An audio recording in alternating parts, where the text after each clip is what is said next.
Après notre hommage à l'immense maestro Gandini, aujourd'hui nous allons parler d'une marque où il a posé les bases du design. L'histoire de cette marque, c'est comme un film de boule bien énervé. Ça m'excite, ça transpire le drame, le frisson, la déchéance et parfois la gloire. Oui, elle a mangé des gifles, des patates par parlettes, des flops par dizaines. Cette marque a été créée sur un malentendu, ce qui lui donne encore plus de légitimité. Comme dirait JMK, elle est aberrante. Un taureau farouche qui est prêt à en découdre. Ça vous parle? Elle tabasse, elle cogne. C'est du brutal comment elle m'aime. La marque qui a roulé sur les côtes, qui a envoyé valser les conventions et qui s'est forgé une réputation entre excès, génie et chaos. Accroche-toi bien, on va dérouler le film bien énervé de cette diva italienne.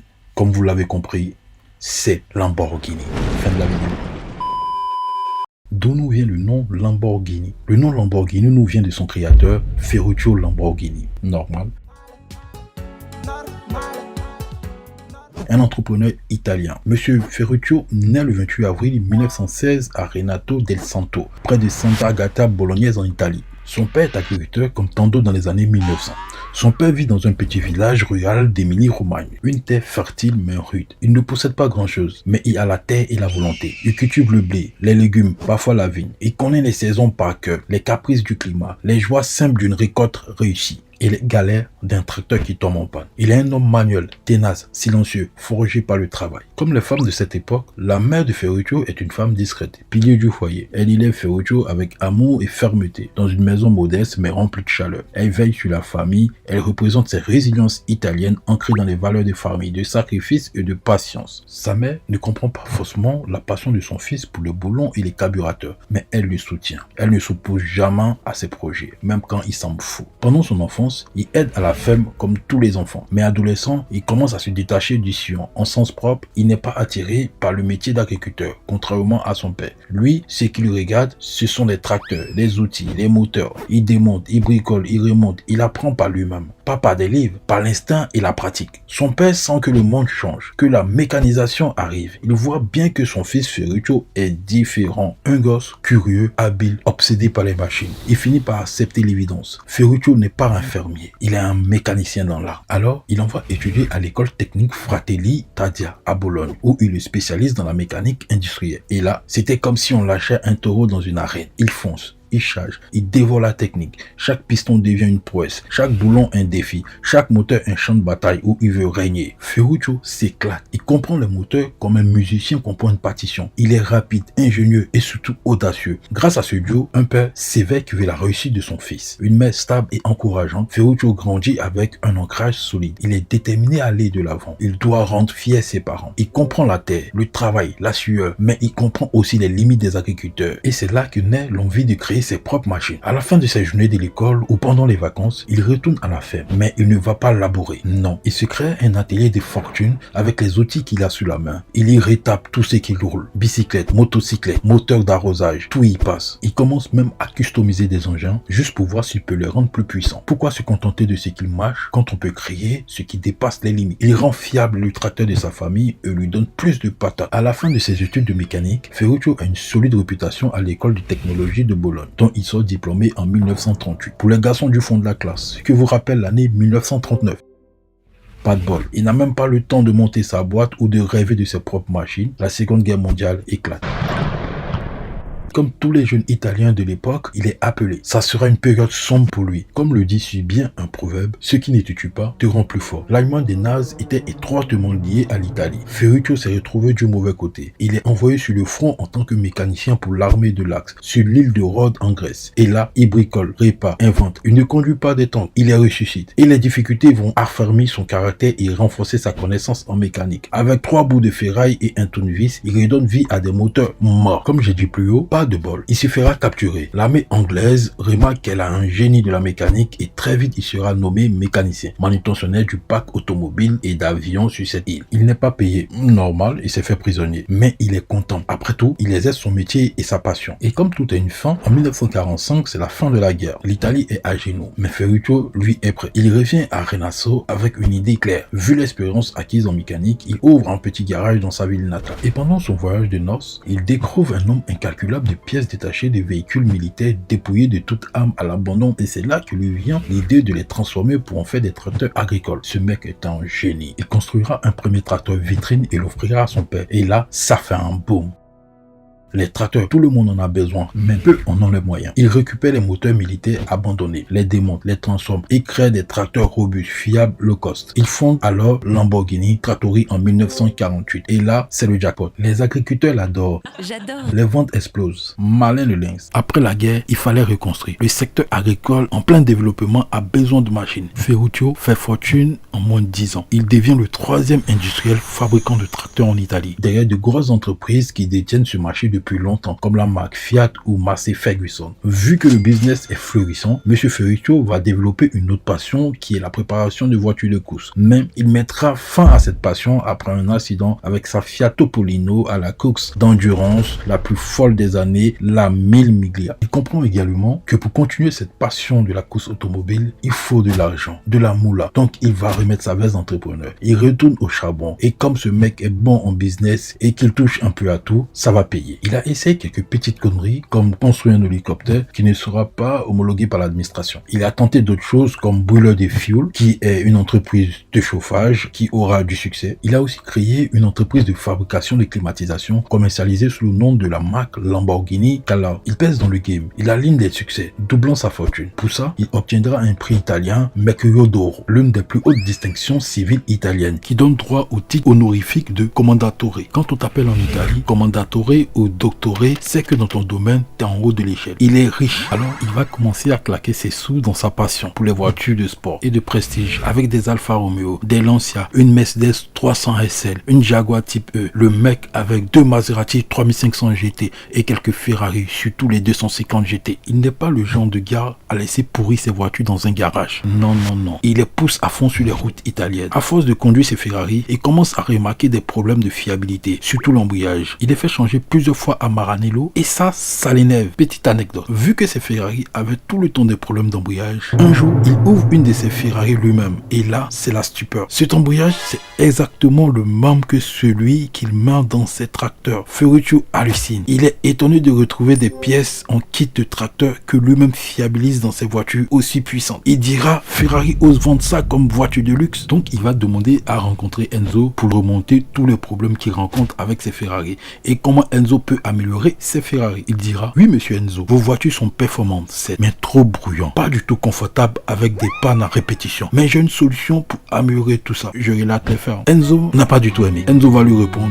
qui es-tu pour venir chez moi me dire que je ne sais pas fabriquer des voitures de course? Va plutôt construire tes tracteurs parce que tu ne sais pas piloter une Ferrari. Ferruccio, piqué dans son orgueil, rentre chez lui et dit très bien, je vais lui montrer ce qu'un fabricant de tracteurs peut faire. Il décide alors de construire une voiture de course qui va être au-dessus des Ferrari en tout point. Il réunit ses ouvriers. Oyez, l'heure est grave. Plus sérieusement, il se met à désosser sa 250 GT pièce par pièce. L'acculage du moteur est remplacé par une culasse renforcée et travaillée, tandis que 6 carburateurs double corps sont installés sur le V12. Après quelques essais, il dira que sa Ferrari a gagné 25 km de vitesse en pointe, de plus que quand elle sortait d'usine à Maranello. Il dira encore, une automobile de grand tourisme se doit de procurer à son conducteur de haute performance sans compromis en termes de motricité et de tenue de route, mais également sur la qualité et le confort. Certaines sources diront qu'il a fait tout un problème avec Enzo parce qu'il a vu le marché des voitures de course florissant et en tant qu'homme d'affaires a voulu prendre sa part, oubliant que le marché des voitures pouvait chuter. Bref, et ce qui va naître de ces pensées lumineuses est que Lamborghini est né. Il choisit comme logo un taureau espagnol en référence à son propre signe astrologique. Taureau, mais aussi pour envoyer une image claire à Ferrari.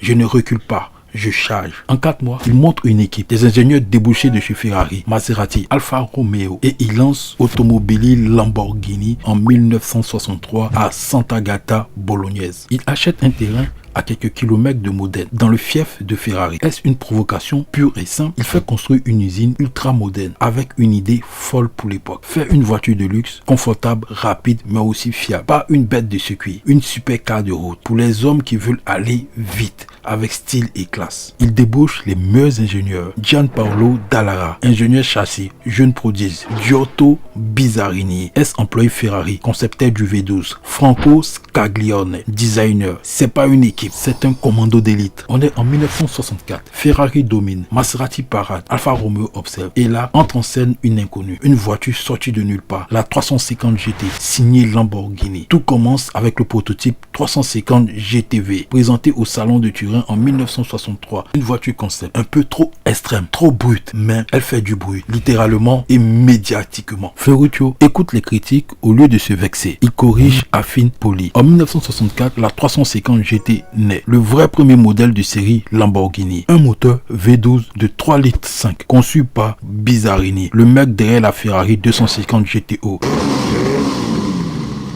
280 chevaux sous le capot de pur plaisir. 240 km/h en pointe. Le 0 à 100 km en 6 secondes 8. On est dans les années 60 ans. C'est fou. Châssis léger en aluminium. Transmission manuelle à 5 vitesses. Sonorité racée. Profil basse altitude. Un look travaillé, minimaliste et sensuel. Pas d'aileron, pas d'agressivité gratuite. Juste du charme et de la puissance contenue. La presse est bluffée. Les clients aussi. La production est lancée. 135 exemplaires sont fabriqués entre 1964 et 1966. La 350 GT est pas juste une voiture, c'est la première pierre d'un empire. C'est la claque que Ferrari n'avait pas vu venir et le début d'une guerre qui va résonner dans l'histoire de l'automobile. On est en 1966. La guerre froide bat son plein. Ferrari règne encore. Et pourtant, une silhouette basse, sauvage, jamais vue s'apprête à faire son entrée. Son nom est Miura, comme les taureaux les plus violents d'Espagne. 3 jeunes ingénieurs de chez Lamborghini, Gianpaolo Dallara, Stanzani et Bob Wallace veulent créer une voiture révolutionnaire. Une voiture avec un moteur en position centrale arrière. À l'époque, quelque chose de voiture de course jamais vu sur route. Ferruccio, lui, veut faire des GT confortables. Il leur dit alors, je suis partant. Les gars bossent en secret. Ils appellent le projet P400, Posteriore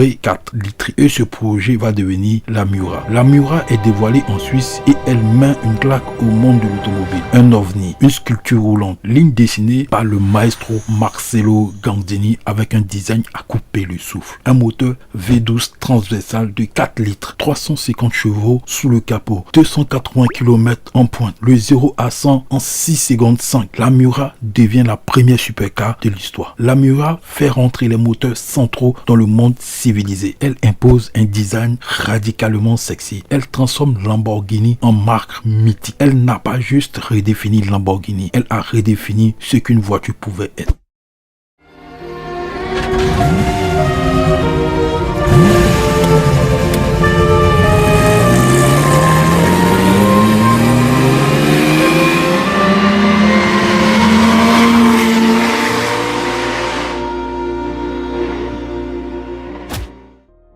Après la Miura, le monde pensait avoir tout vu. Mais Lamborghini allait aller encore plus loin, plus bas, plus tranchant, plus irréel. On est en 1970. Dans les coulisses des Lamborghini, Ferruccio a encore envie de frapper fort. Il lance le projet LP112. Un projet fou, visionnaire. Il confie le design une fois encore au meilleur, le maestro Gandini. Le mec qui avait fait dessiner la Miura. Et là, il lâche tout. Porte en élytre qui s'ouvre vers le haut. Ligne brutale, anguleuse, agressive. Position de conduite basse comme un cockpit d'avion. Aucune concession au confort. C'est un missile sur roue. Voici une anecdote. C'est gratuit. C'est pour vous. Quand le prototype a été présenté pour la première fois, un ouvrier a lâché Countach. C'est un juron piémontais qui veut dire bordel. Incroyable. Waouh. Et c'est resté. Ce n'était plus un projet. C'était un mythe. Moteur V12. 3 litres 9. En position longitudinale arrière. 375 chevaux. Le 0 à 100 en 5 secondes 4. Vitesse de pointe 300 km/h. Poids plume pour l'époque, 1065 kg. C'est une voiture rapide, violente, sans filtre et surtout, elle ressemble à rien d'autre. La Countach traverse les années 70 et 80 comme une rockstar. Elle devient la voiture des stars, des posters, des clips. Tout le monde la veut, personne ne l'oublie. C'était une arme, une déclaration, un cauchemar pour certains garagistes, mais un rêve pour toute une génération. La supercar la plus audacieuse des années 80, la voiture qui a défini le look Lamborghini pour toujours. Miura était la révolution, Countach était la provocation. Et ensemble, elles ont mis le feu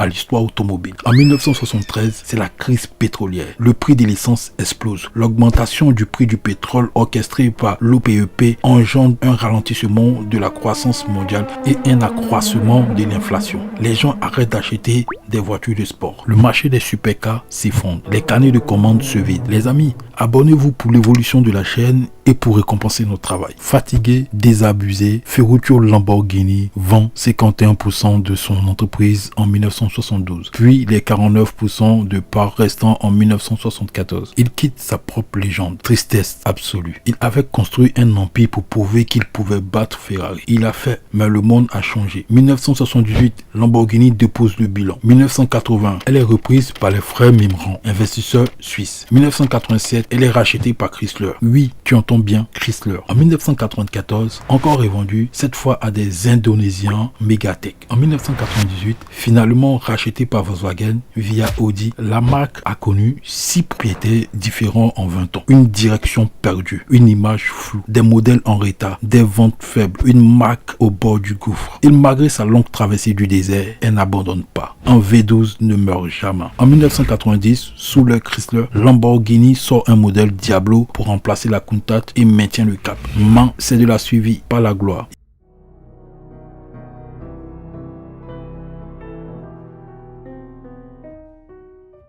Pendant que la Diablo essaie de relever la marque, M. Ferruccio nous quitte définitivement le 20 février 1993 à l'âge de 76 ans à l'hôpital de Pérouse. Lui qui voulait tellement voir sa marque au sommet. 2 ans après la mort de son père, Antonio Lamborghini crée en 1995 le musée Ferruccio Lamborghini près de Bologne. En 2002 est sorti Lamborghini, l'homme derrière la légende. Un film biographique inspiré par la vie de Ferruccio Lamborghini. Moi, à Genève, les gens chercheront la prochaine Ferrari. Ce qu'ils trouveront, c'est la première Lamborghini. Vous achetez une Ferrari pour devenir quelqu'un. Vous achetez une Lamborghini quand vous êtes quelqu'un.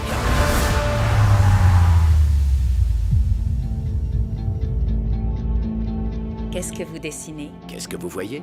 Des lignes sur une serviette. Et vous, qu'est-ce que vous voyez?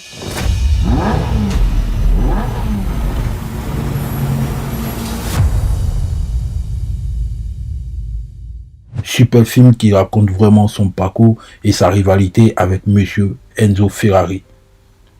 Il faudra attendre les années 2000 avec Audi aux commandes pour que le taureau renaisse. En 2001, la Murcielago. 2003, la Gallardo devient un succès mondial. Le taureau revient dans l'arène. Puis, c'est au tour de l'Aventador et l'Huracan. La rage née de l'humiliation a forgé les légendes. La plupart des inventeurs ont été humiliés, méprisés, rejetés. Et c'est justement ça qui a allumé le feu. Pas la gloire, pas l'argent, mais l'offense, la colère, l'envie de prouver que le monde avait tort. Lamborghini, ce n'est pas juste une marque, c'est une attitude, une insulte au compromis, un rugissement dans le monde trop silencieux, né de la colère d'un homme, propulsé par des moteurs qui hurlent comme des bêtes sauvages. Chaque modèle, de la Miura à l'Aventador, est un bijou de mécanique, un doigt d'honneur élégant à la logique, à la prudence, à la modération. Là où les autres freinent, Lamborghini accélère. Là où les autres se fondent dans les normes, elle casse les codes. Avec l'Urus et plus récemment, la Revuelto. C'est la première Lamborghini V12 hybride rechargeable. Lamborghini a connu la gloire. Elle a frôlé la mort et elle s'est relevée, plus furieuse, plus affûtée que jamais. Aujourd'hui, Lamborghini n'appartient plus seulement à l'automobile. Elle est devenue une marque légendaire, une œuvre d'art sur roue. Ce ne sont pas juste des voitures, c'est des Lamborghini. Et ça, le monde ne l'oubliera jamais.